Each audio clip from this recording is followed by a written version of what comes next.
ஐயா என் ஐயா பொன்னையா என உருகி ஓயாமல் கோஷம் போடு. ஐயா என் ஐயா பொன்னையா என உருகி ஓயாமல் கோஷம் போடு. மனமாற கூறுங்கய்யா, இது மலையேறும் நேரமையா. தலபாரம் இறங்கும் முன்னே நம்ம மனபாரம் இறங்குமையா.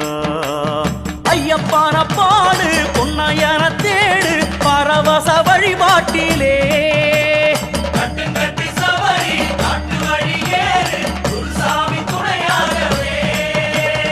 ஐயா என் ஐயா பொன்னையா என உருகி ஓயாமல் கோஷம் போடு.